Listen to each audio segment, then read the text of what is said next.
Alpha Madi Ouba, je suis directeur de publication du journal en ligne Le Révélateur puissant des Télécom, ami de Habib Marwan Kamara. C'est avec consternation et indignation que je prends la parole pour m'exprimer autour de cette histoire de kidnapping de notre administrateur général, M. Habib Marwan Kamara. Nous sommes vraiment dans une situation inédite. Nous traversons une période difficile.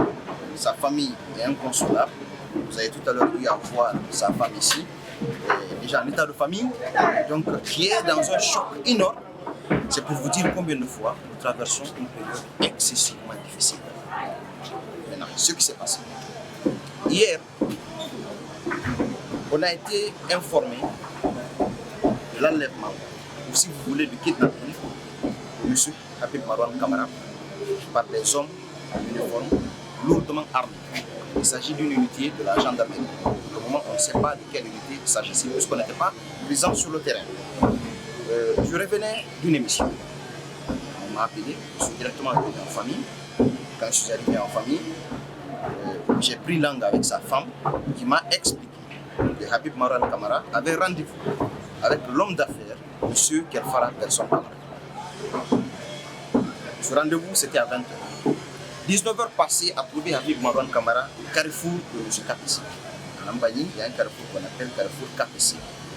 Et donc, quand il a longé la route qui mène directement vers chez M. Kapessi, et à quelques mètres donc, du domicile de l'homme d'affaires, un pick-up de la gendarmerie a fait irruption devant son véhicule, l'a intercepté.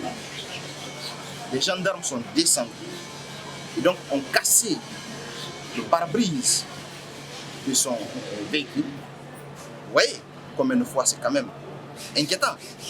Et ces gendarmes l'ont extrait de son véhicule de par les pare-brises cassés. Ils l'ont tabassé à coups de matraque, ils l'ont assommé. Ils l'ont enlevé dans un état d'inconscience. Selon en tout cas les explications des témoins de la scène. Parce que ça s'est passé aux environs d'un parking où se trouvaient des agents de sécurité privée qui ont vécu la scène. Donc ce sont ces agents qui nous ont expliqué réellement ce qui s'est passé sur le terrain. Le véhicule était sur place. Et quand on l'a levé, on a agité son téléphone. Un monsieur a pris le téléphone. Ce monsieur a contacté directement les proches de Habib Marwan Kamara. Et par ce canal, on a pu comprendre où se trouvait le véhicule et on a pu récupérer le téléphone. Mais ce qui est à souligner ici, c'est que M. Habib Marwan Kamara est très proche de M. Kelfara Persson Kamara. Parce qu'on a vu, quand on a ouvert le téléphone, on a vu les conversations entre Habib Marwan Kamara et M. Kelfara. C'est comme si quelque chose n'allait pas. C'est comme s'il y avait un fil qui était coupé entre les deux. M. Kapessi a fixé le rendez-vous de venir chez lui pour des mises au point, pour se comprendre, pour échanger sur ce qu'il va. Parce que selon lui, il avait confiance à Habib Marwan Kamara. Ce qu'il faut aussi relever ici, parce qu'il faut aller sur la base des faits, il ne faut pas simplement accuser. Un certain Makanera est devenu paradoxalement, miraculeusement, un conseiller de M. Kapessi. Comprenez? Et nous savons ces derniers temps l'histoire qui lie Marwan à M. Alusine Makanera Kaki. On ne va pas dire que Kapessi est derrière cette arrestation. Mais nous allons tout simplement souligner ici que c'est lorsque Marwan se rendait chez lui et que, à travers un rendez-vous qu'il avait fixé, eux deux, c'est dans ces circonstances que Marwan a été kidnappé à quelques mètres de son domicile. Et qui connaît l'Ambani, qui connaît le carrefour Kapessi, eh bien, il sait que les gendarmes ne stationnent jamais de son côté. C'est simplement la police routière qui régule la circulation. Vous comprenez? Donc il est incompréhensible que c'est au moment où M. Habib Marwan Kamara essaye de rallier le domicile de M. Kapessi que les gendarmes le contournent, l'arrêtent et l'enlèvent.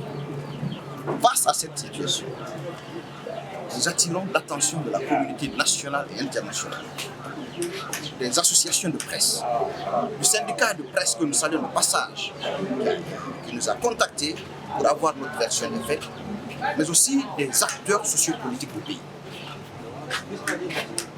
Nous mettons en garde les autorités de la transition, mais aussi l'homme d'affaires, M. Kerfara Kamara Kapissé. Et nous disons que la survie de M. Habib Marwan Kamara dépend de l'implication des autorités et de M. Kerfara Kamara Kapissé pour le retrouver de là où il est aujourd'hui. Nous estimons que ces acteurs cités ici vont tout faire pour nous ramener notre frère sain et sauf. Nous savons que ces derniers temps, les cas de kidnapping sont devenus récurrents. Quand on enlève, c'est difficile de retrouver des gens enlevés. Nous espérons, ici et maintenant, cet appel est adressé à l'endroit des autorités de la transition, de tout faire. Si on reproche quelque chose à Habib Marwan Kamara, de le traduire devant les juridictions compétentes pour être entendu et pour être situé sur son sort. Je pense que dans un état normal, quand on arrête un journaliste, de surcroît un citoyen lambda, le lieu le mieux indiqué, c'est le tribunal. On le juge sur la base des faits, on le condamne ou on l'acquitte. C'est ça un état de droit. Le président de la transition, à sa venue au pouvoir, nous a promis que le droit guidera ses pas, que la loi sera sa boussole. Aujourd'hui, il est plus que jamais que cette loi soit la boussole dans cette affaire concernant notre frère Habib Marwan Kamara.